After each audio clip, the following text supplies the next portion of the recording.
In previous videos, I've discussed the Great Reset and introduced several ways of understanding the economics of it. The Great Reset can be thought of as neofeudalism, as corporate socialism, as capitalism with Chinese characteristics, and in terms of stakeholder capitalism versus neoliberalism. In future installments, I intend to treat the technological, transhumanist, and monetary, centralized banking and digital currency aspects that Klaus Schwab and others anticipate and prescribe. But in this video, I wish to consider the ideological aspect of the Great Reset. Just how do the planners mean to establish the reset ideologically? That is, how would a reset of the mass mind come to pass that would allow for the many elements of the Great Reset to be put into place, without mass rebellion, that is? After all, if the Great Reset is to take hold, some degree of conformity on the part of the population will be necessary, despite the enhanced, extended, and more precise control over the population that transhumanist technology and a centralized digital currency would afford. This is the function of ideology. Ideology, as the Marxist historian of science Richard Lewontin has argued, works by convincing people that the society in which they live is just and fair, or if not just and fair then inevitable, and that it is quite useless to resort to violence. One ideology establishes the social legitimation that Lewontin sees as necessary for gaining the assent of the ruled. The battleground is in people's heads, and if the battle is won on that ground then the peace and tranquility of society are guaranteed. Ideology on this account is not the same as worldview. It is rather the mental programming necessary for domination and control short of the use of force. Ideological indoctrination is easier, less messy, and less expensive than state and state-supported violence. Some may argue that the ideology of the Great Reset is simply socialist communist ideology. After all, in many respects, socialist communist ideology supports what the Great Reset promises to deliver. And this may work for some. There are those who would welcome, on socialist grounds, the fairness, equality, or equity that the Great Reset promises.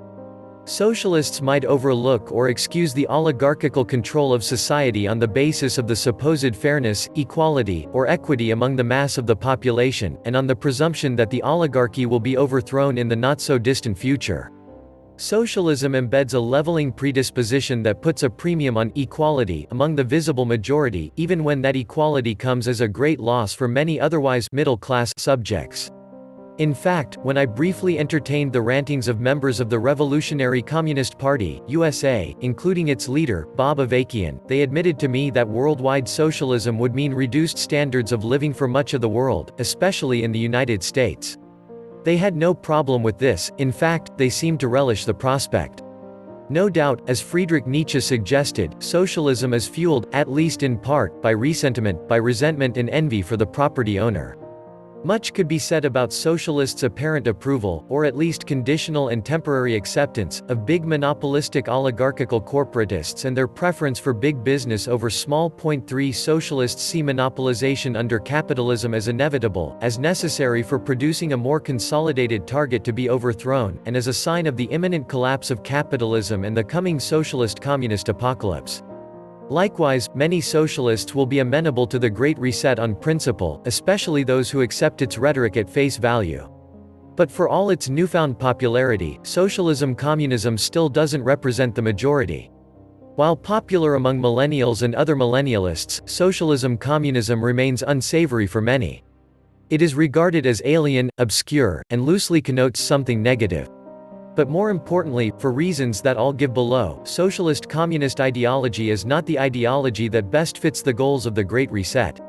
This is where wokeness comes in. What exactly is wokeness? As I make this video in Beyond Woke.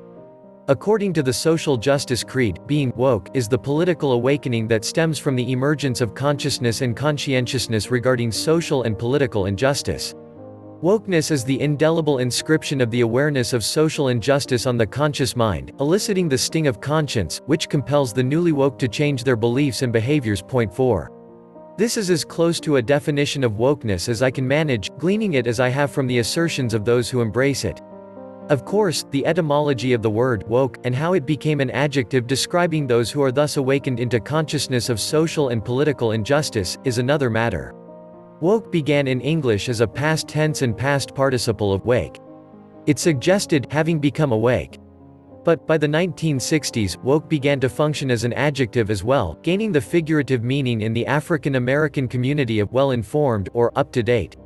By 1972, the once modest verbal past tense began to describe an elevated political consciousness. In 2017, the Oxford English Dictionary (OED) recognized the social conscious awareness of woke and added the definition, alert to racial or social discrimination and injustice. 5. Yet there are as many definitions of wokeness as people who've heard of it, as is the case with most anything the least bit controversial. I'm sure that others can and will add to the definition or suggest that wokeness should be defined altogether differently.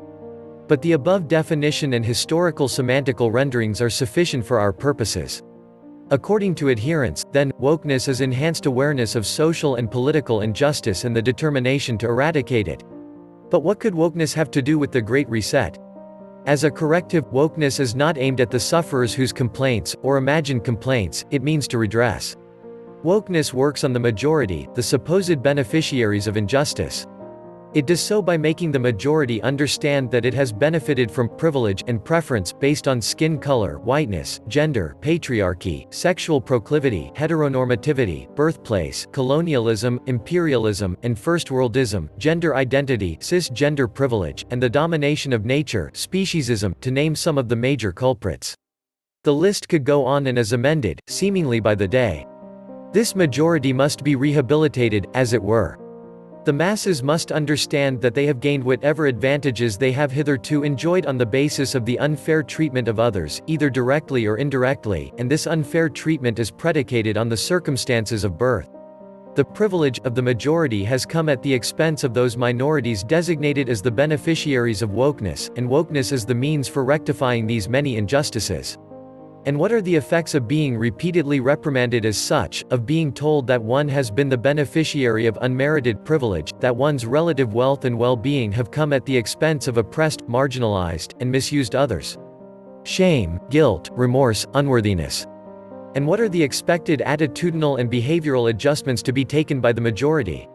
They are to expect less. Under woke ideology, one will be expected to forfeit one's rights, because even these rights, nay, especially these rights, have come at the expense of others. Thus, wokeness works by habituating the majority to the reduced expectations that I introduced in my first installment on the Great Reset. It does this by instilling a belief in the unworthiness of the majority to thrive, prosper, and enjoy their lives. Wokeness indoctrinates the majority into the propertyless future, for them, at least, of the Great Reset, while gratifying the left, its main ideological propagators, with a sense of moral superiority, even as they too are scheduled to become bereft of prospects. One question remains. Why is wokeness more suited to the objectives of the Great Reset than socialist communist ideology? To answer this question, we must recall the selling points of socialism-communism. Despite the leveling down that I mentioned above, socialism-communism is promissory. It promises benefits, not deficits. It does not operate by promising the majority that they will lose upon its establishment. Quite to the contrary, socialism-communism promises vastly improved conditions, yes, fairness, equality, or equity, but also prosperity for the mass of humanity, prosperity that has been denied it under capitalism. The workers of the world are called to unite, not under the prospect of reduced expectations, but on the basis of great expectations, not, according to Marx, to establish utopia, but at least to destroy and replace the current dystopia with a shared cornucopia. We know, of course, how this promise is kept. But it is nevertheless still proffered and believed by all too many in our midst. We have seen, on the other hand, the subtractive character of woke ideology. Wokeness demands the forfeiture of advantages on moral grounds. Unlike socialism-communism, it does not offer empowerment or advocate the takeover of the means of production and the state by political means. Wokeness is a form of recrimination that compels the abdication, not the acquisition, of goods. Woke ideology, I contend, has tilled the soil and planted the seeds for the harvest that the Great Reset represents to the ruling elite. Was wokeness intentionally crafted for this purpose? I don't think so, but it nevertheless can and is being adopted for these ends, just as other ideological formations have been used for other ends. The ruling elite appropriates the available means at its disposal to effect its plans, including available ideologies. Woke ideology was available and ready for appropriation and application. Wokeness serves the Great Reset best, and thus we see the language of wokeness in the books and other literature devoted to its establishment, fairness, inclusion, etc. Naturally, wokeness will not work on everyone. But the demand has been made so universal that unapologetic, non-compliant dissenters are figured as regressive, reactionary, racist, white supremacist, and more, and are dismissed, if not punished, on those grounds. Wokeness has thus attained dominance. Countering it will be a major requirement for challenging the Great Reset. This was the Nomad Economist. Please like, share, leave me a comment, subscribe. And please take some time to subscribe to my backup channels. I do upload videos there too. You'll find the links in the description box. You will also find a PayPal link if you want to make a donation. Thank you wholeheartedly to all those of you who have already donated. Stay safe and healthy, friends.